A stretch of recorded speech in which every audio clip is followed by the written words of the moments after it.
Hello and welcome to the Freezing Cold Studio, D&D with high school students, Season 3. This is Session 0 for Neely, who's going to be making a character. And Neely, you might remember Neely's popped in for a little cameo appearance at the end of the summer sessions.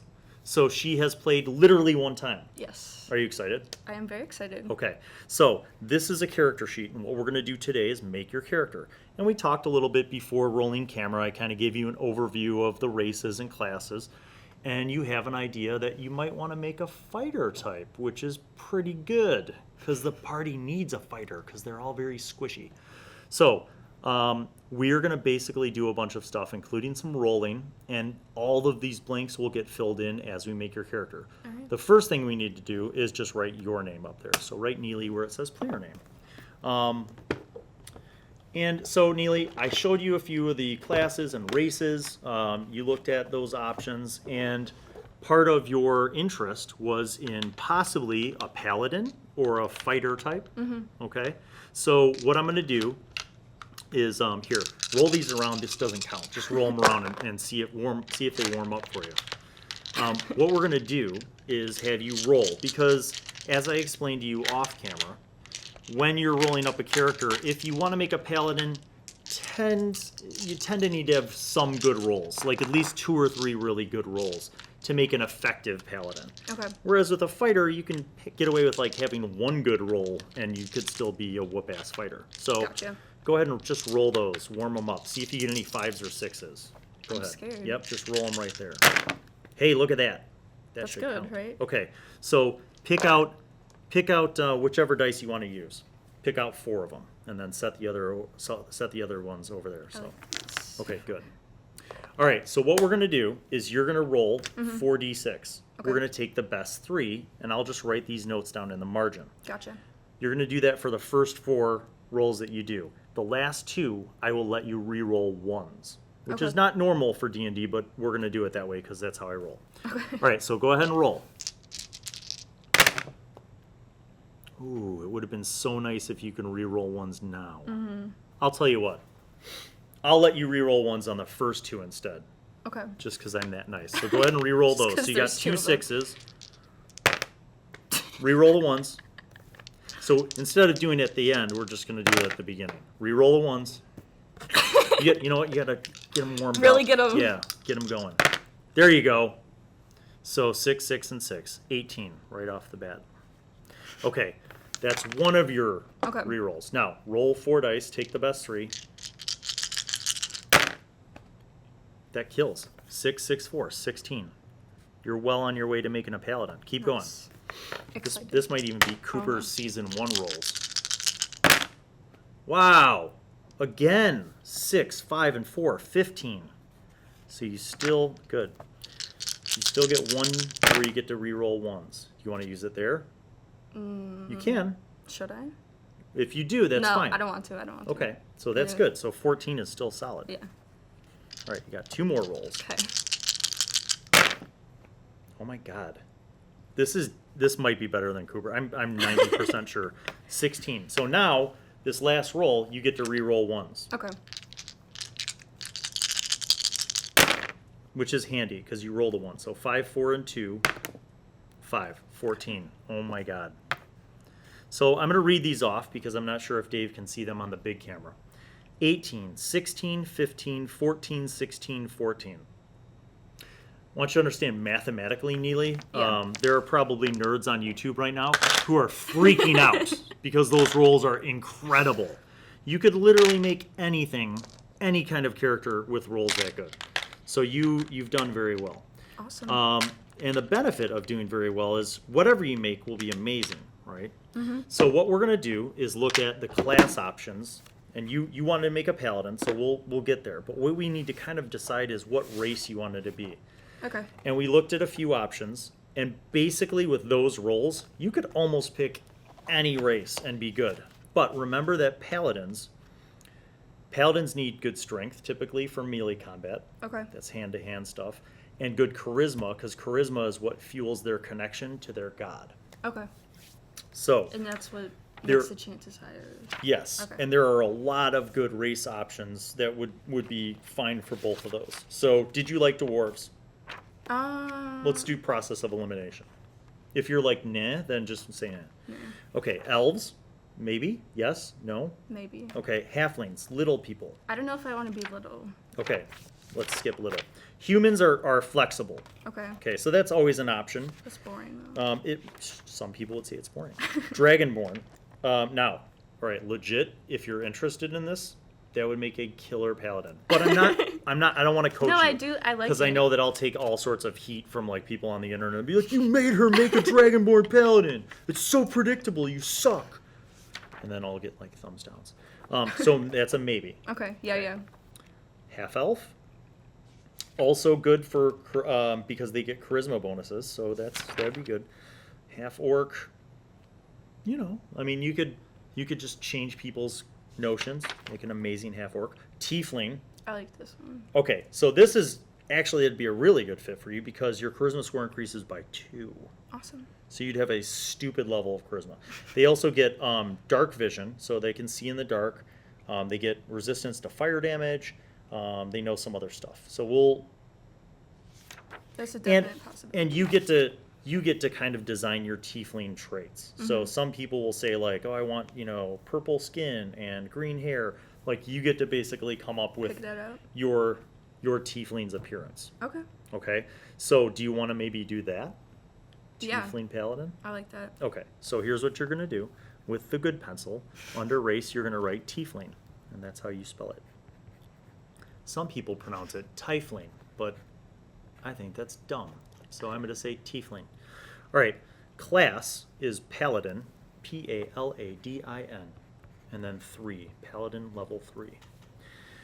Okay, so we've narrowed down things quite a bit. So you're going to make a tiefling paladin. So now is the fun part. We get to assign these numbers to their corresponding areas. You get to pick, or you don't get to pick? You get to pick. So I'm going to give you some coaching. Okay. Your highest right now is an 18. Which I want in strength or charisma, right? Yes. Okay. Now, remembering, though, that you get a +2 to charisma. Okay. So if you put a 16 in charisma, it's still an 18. It's an 18. Okay. So maybe start off doing that. And I'm just going to put a little line through that to know we used it. So in this big box, write 18. And then in the little circle underneath it is where you write +4. That's the modifier. So if you have an 18, it's a +4, which is huge. Okay. And then your strength. Okay. If you want to be melee combat based and really like athletic and physically fit and strong, then you put the 18 into strength. I think that's what I want to do. Cool. Okay, and that's also a +4. Now we get down to 16, 14, 14, 15. Okay, so tieflings get a +1 to intelligence. So if you put the 15 into intelligence, it actually becomes a 16. Okay. Which is smart because at 15 you get a +2 modifier, at 16 you get a +3. Savvy?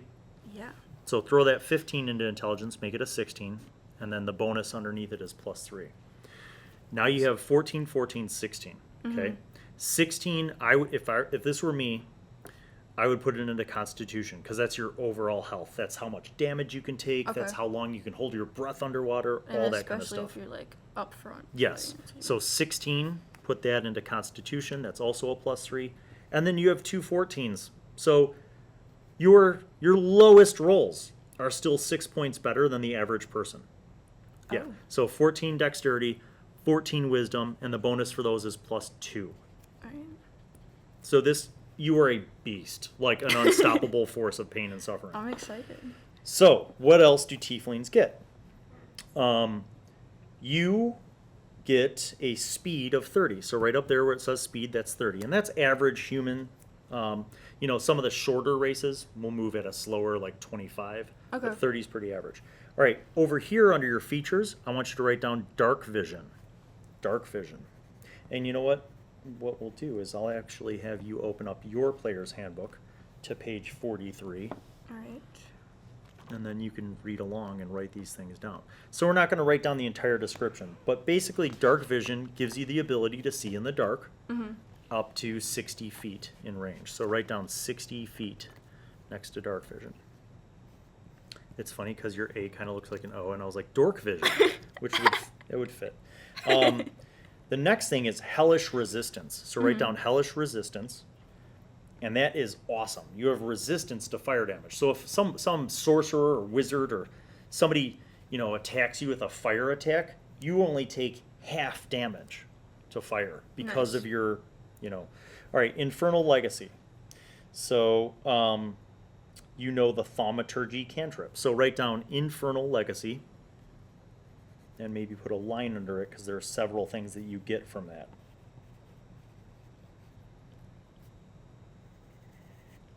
Okay, the first thing is Thaumaturgy.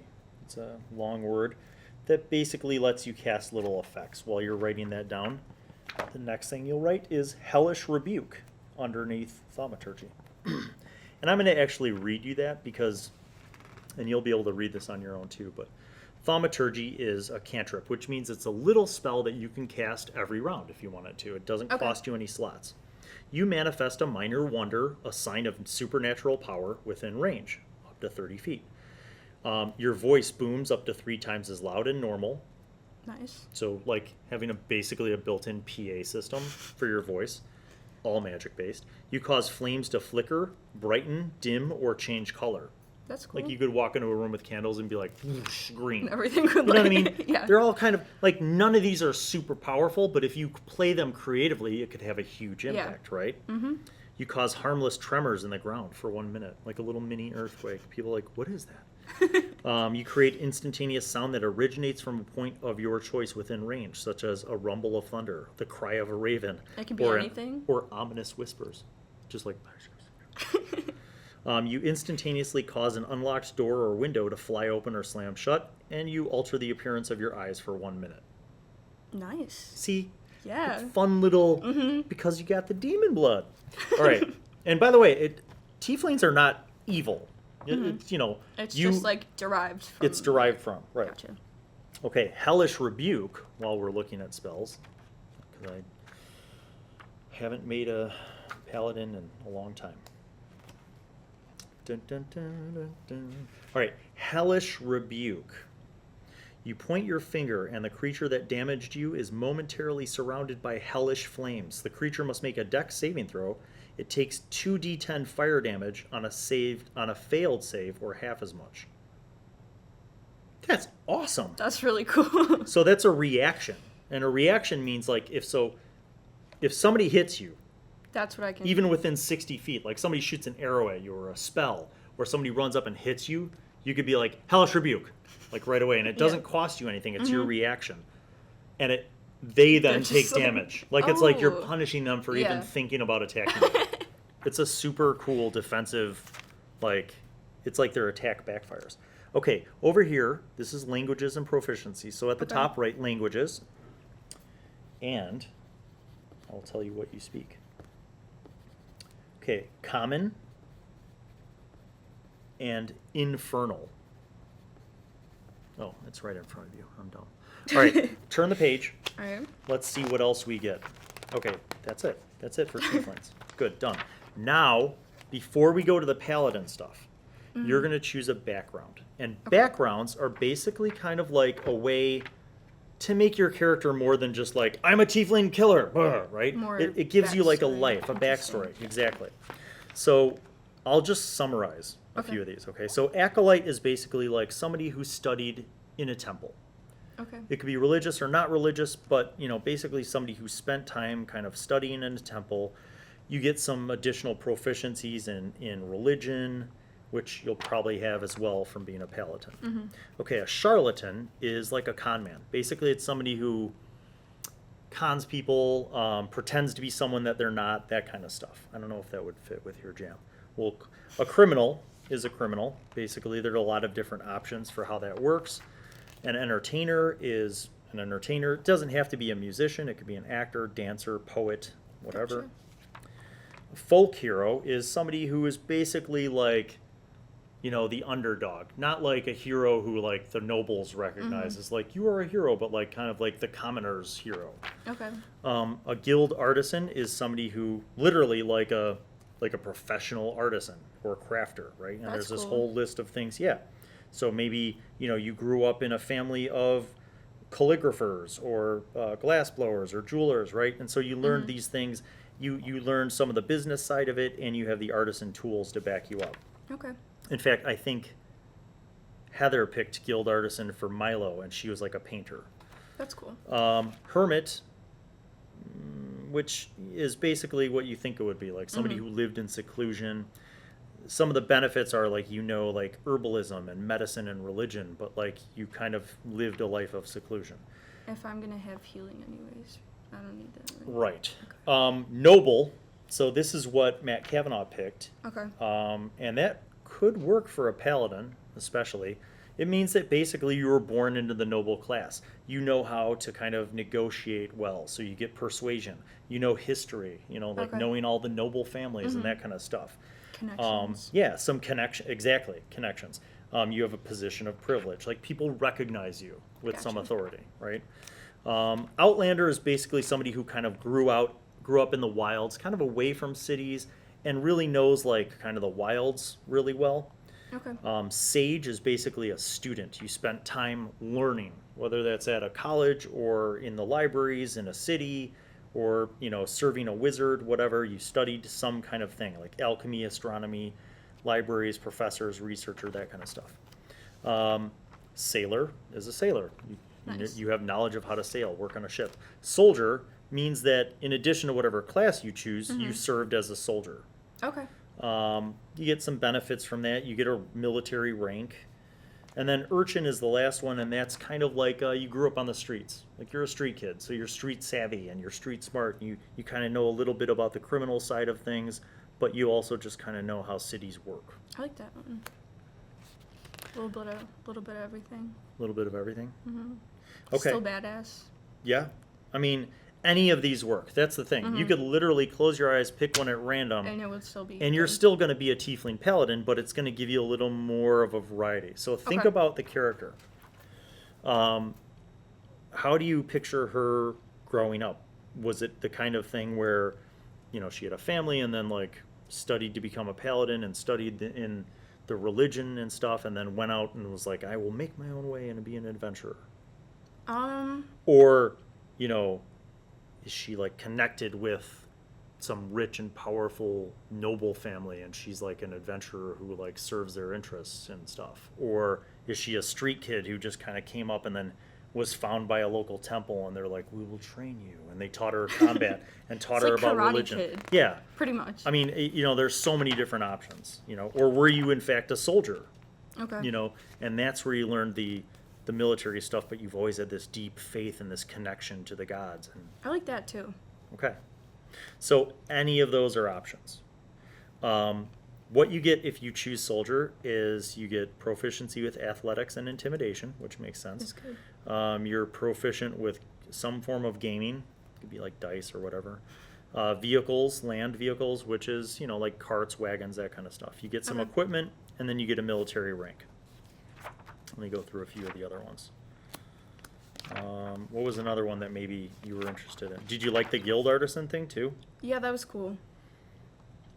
You get insight. Insight's a proficiency that allows you to kind of tell if someone's lying or telling the truth, what their intent is. I like that. Persuasion is literally like your ability to persuade. And persuasion, deception, and intimidation are all based on charisma. So no matter what you get, you're going to be good at it because you have a killer charisma. Okay.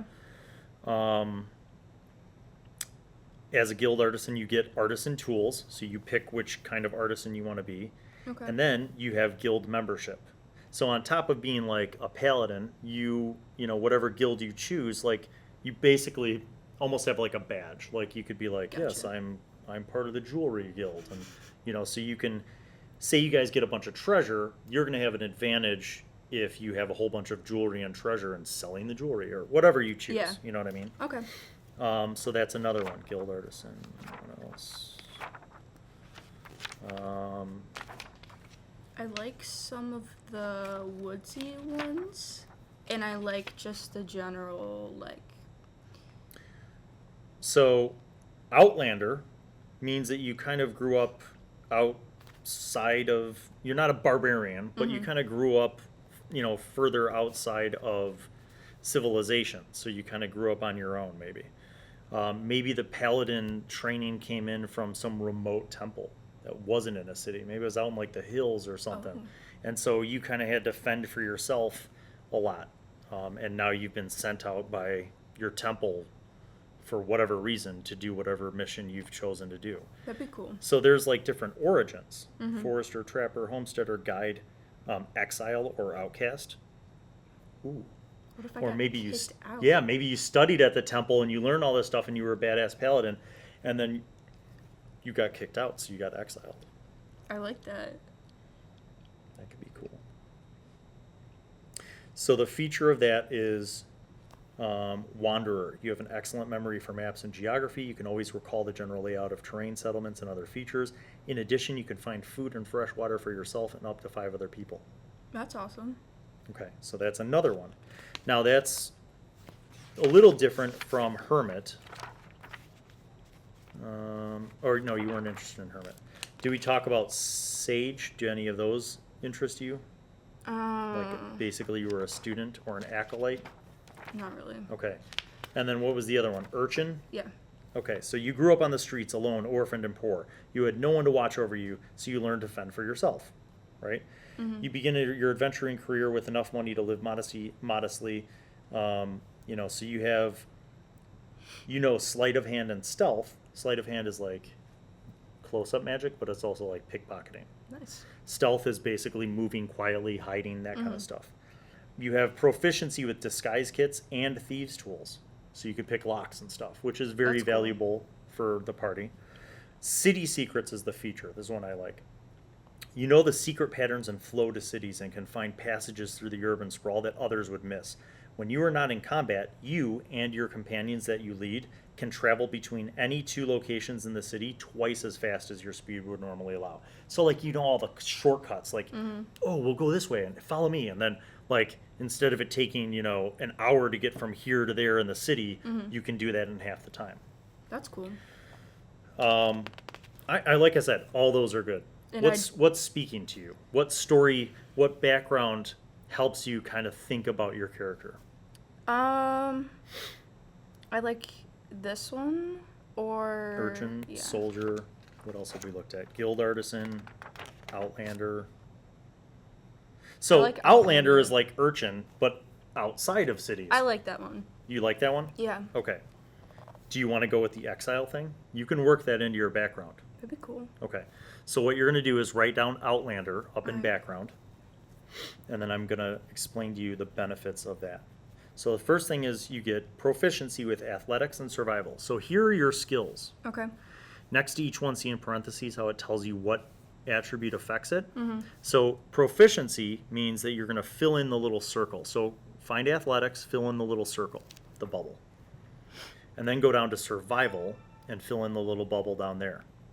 So because of Outlander, you have proficiency in those things. Okay. Now at 3rd level, you have a +2 proficiency bonus. So write that in. Your dexterity is 14, so you get a +2 initiative bonus. Write that in +2. Okay, so you also get 1 type of musical instrument that you're proficient in. So write down whatever musical instrument you want to be proficient in down here. That's a tough decision. Think of something fantasy. So, a flute, a little horn, a drum. I want a harp, like a little Harp. Yeah. Like, so write down a harp. So that might explain, like, when you were off by yourself, sitting around the campfire, you just entertain yourself playing the harp. And, Nice. Or maybe you'd say your nightly prayers to your god or goddess, while doing that. Okay, you also get an additional language. So not only do you have Common and Infernal, but you get 1 more. So that would be like Gnomish, Dwarvish, Elvish, Draconic. That's the language of the Dragonborn. Oh man. You want to think about it? You can come back to it. Okay, then you get some equipment. So down here is your equipment list. All right, so start at the top. You get a staff, hunting trap, clothes, and then you get 10 gold pieces. So this is platinum, and that GP is gold pieces. So write 10 in that box. The last thing you get is a trophy from an animal you killed. So it could be like, you know, the skull of a bear, or the antlers of a deer, or like a wolf pelt. You know what I mean? So you decide, and then you just write that in. So, like within reason. Does that count as armor? No. It's more just like style. It's imagine your Just style. aesthetic. And I also want you to remember, like I want you separately, like on your own time, to think about, like, I want to know what skin color she has, what hair color she has, if she has horns or little horns or big horns or a tail. You know, I want to know all those little details, and her eye color, because that kind of helps define who a tiefling is. Okay. Okay, so all that stuff is stuff that you get, and then the other feature that you get, which you can write down here, feature, is write down feature : wanderer. This is on page 136, so you can actually just copy it down. Isn't it nice that we have books for everybody now, thanks to Mr. M? So feature wanderer. Okay. You don't have to write down the whole thing, but basically just write down memory for maps, find food and water. So that's that survival instinct that you developed after, you know, however long, years of living out in the wilds, as you were, you know, after you were exiled. Okay, cool. So now we go back to Paladin. So we have your race, we have your class. Now we're going to flip back to Paladin, which we will find on page 82. So 3rd level Paladin means you have a lot of stuff, and it's really cool. 3rd level is kind of a good level where things happen. So the first thing is, actually go to page 84. Turn the page.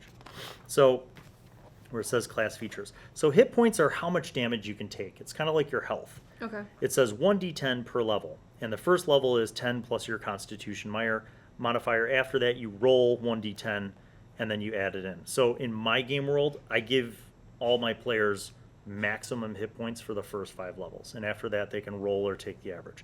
Okay. So what that means is 10 plus your con modifier. What's your con modifier? For which? For 3. Okay, 3. So 13. Yeah. 13 times 3. So you start off with 39 hit points. So where it says hit point maximum, write down 39 on that line, and then like circle it. That's huge. Everybody else in the party so far is like squishy. They're like 22. Like you're the only person who can take a hit. That really scares me. Yeah. Like that's bad. Pressure's on. All right. Proficiencies, all armor and shields. Well, damn. Because paladins have been trained for combat. So we'll get into what armors and shields you can have. But it means that you know how to use them. Mm-hmm. You also know how to use simple weapons, martial weapons. Saving throws. So wisdom and charisma are your saving throws. So next to charisma, fill in that dot, and next to wisdom, fill in that dot. What that means is that any attacks against you where you have to make a save using either charisma or wisdom, you get some additional bonus. Okay. So if you look at this, charisma, what's your bonus? 4. Plus 4. But because you have proficiency, you add in your proficiency bonus. So now what's in there? 6. Yes, so write down plus 6. Nice. And then wisdom. What's your modifier for wisdom? 2, and then, so it's 4. Yes. Nice. Now the rest of them you don't have proficiency in, so it's just the straight number, right? Okay. So intelligence is plus 3, plus 3, plus 2, plus 4. Gotcha. All the way up. And saving throws all have to do with, like, it's not always combat. Sometimes it's an encounter. Sometimes it's a trap. Sometimes it's a whatever. There's different things, okay? Mm-hmm. So you'll learn as you're playing the game how that works. Okay. Okay, then we have equipment. So you get to start off with some equipment. So for example, you can start off with armor, some weapons. We'll get to all that stuff later. What I want to focus on now, because we could do that off camera, that's not exciting. What I want to focus on now is your abilities as a paladin. So the first thing you're going to write over here is Divine Sense. This is the thing where you can detect evil. You can open up, basically it's like you can open up your awareness and magically detect the awareness of such forces. So write down next to that, like you did there, 60 feet. Write down 60 feet. All right. And it will also tell you the type So celestial, fiend, or undead. So what kind of evil it is. It'll Okay. tell you all that stuff. You could use this feature a number of times equal to 1 plus your charisma modifier. So you get to use it 5 times. So write down 5x underneath it. And when you've used it 5 times, then you have to take a long rest, which is like going to sleep. Okay. That's pretty awesome. Like, that means anytime you guys are out adventuring, you have 5 uses of that throughout the Yeah. day to detect evil. All right, what do you have next? What page is this? 6. I have junior English. 7th? Yeah. With who? Caribus. She's cool. I'll rate We're your pass. tight. All right, lay on hands. So lay on hands is another amazing ability. It basically means you can use your god powers to just insta heal someone. That's awesome. Yes. So write down lay on hands. Okay. You have a pool of healing power that replenishes when you take a long rest. With that pool, you can restore a total number of hit points equal to your paladin level times 5. So that would be 15. Lay on hands. 15 HP. Okay. That means you could either just hit somebody total and be like, the power of, boom, Yeah. and you heal them 15 points. Or you could be like, you have 3, you have 3. Gotcha. You know what I mean? You could Yeah. spread out the love a little bit. That's cool.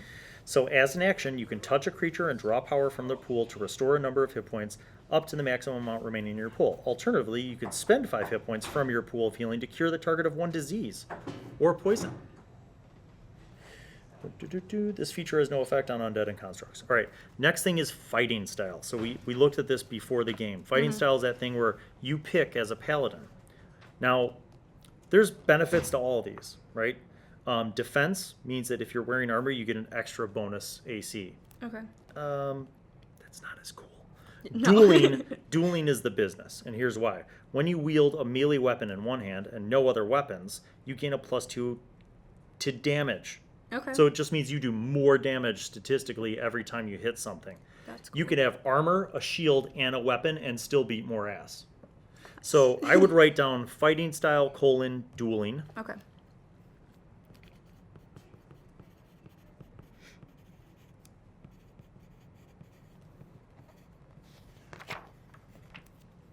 Do you have a class this hour? So then we have spell casting. Okay. So I want you to write down spell casting. Actually, you know what? We're gonna flip the sheet for this. Up here, write down spell casting and then underline it, because this is like a block of things that you're gonna just love. You get a whole bunch of cool stuff that goes along with this. So the first thing we'll write down is spell save DC, and this is on page 85. Yeah, see up there? Yeah. So it's 8 plus your proficiency bonus, which is 2 plus charisma. So what is your total? 14. Okay. Do you understand where that came from? Yeah. 8 plus 2 plus your massive 4 bonus for charisma. So 14. All right. That's huge. That means anytime you cast a spell at a creature where they have to make a saving throw, they have to roll a 14 or better on a 20. Which is good. Yeah. All right, your spell attack modifier. So write down spell attack mod is +6. So it's 2 plus your 4 charisma bonus. So anytime you attack with a spell, you get a +6 to hit. Awesome. Yes, very cool. All right, now, what spells do you get? Write down spell slots. First level equals 3. And we're going to pick your spells off camera later, but basically that means you get 3 first level spell slots. Okay. And then when you're done casting them, you have to have an 8-hour long rest, and then you get them back. You say some prayers. You're like, thank you, I'm Play my grateful. harp. Yeah, give me my spells back so I can continue to whoop ass. Mm-hmm. All right, next power, we're going to flip back to that because spells will be on this side. Next power on this side is Divine Smite. It's so powerful. What So does that Divine mean? Smite is basically every once in a while you can there. Gotcha. So basically what Divine Smite means is that every once in a while you could expend a spell slot. Remember how you just wrote down Yeah, that you have smite? the 3. You could expend a spell slot to deal radiant damage in addition to the weapons damage. So let's say that you attack with your sword or whatever you choose to use, right? You could be like, I'm going to Divine Smite this creature. Now, radiant damage is god damage. So it's more Is effective. it just dead after that? No, Almost? it deals more damage, but like especially against creatures of darkness Okay. who are weak to radiant damage. So like vampires, zombies, skeletons, those kind of creatures. Nice. You do Divine Smite on them, they're going to take a lot more damage. Nice. So, in addition to the weapons damage, you deal 2d8 for a first level spell slot, plus 1d8 for each spell level higher than first. The damage increases by 1d8 if the target's an undead or a fiend. So any kind of demon or undead creature takes an additional 1d8 on top of that. So write down for Divine Smite 2d8.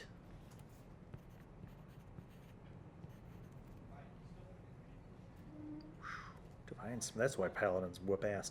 All right, next thing is Divine Health. Okay. And that is you are immune to disease. Write it down. You could just drink someone's disease-infested blood if you wanted to, and you would not be diseased. Now, when I was growing up, Neely, as a teenage boy in white suburbia, of course we associated this with a paladin could just sleep with any prostitute and never worry about diseases. But would a paladin do that? No. But, you know, that's where you're... Sacred Oath. So, when you reach 3rd level, you swear the oath that binds you as a paladin forever. Okay. We're not going to choose this because the Player's Handbook has Oath of Devotion, Oath of the Ancients, Oath of Vengeance, but there are some other books, which I don't have here on the table, that will give you other options. Okay. So for now, we're done. We're going to come back to your Divine Oath. We're going to come back to your Paladin spells.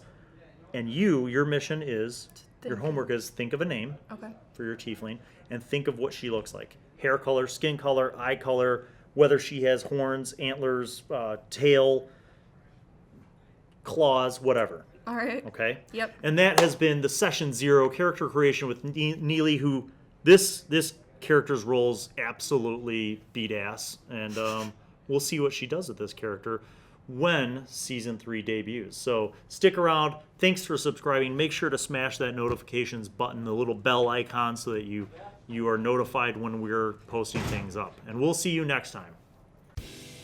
All right. Thanks for watching that video. Make sure that you like and subscribe, and don't forget to check out a lot of the other great content that I have on the channel. It's really awesome. You should check it out. I know what I'm talking about.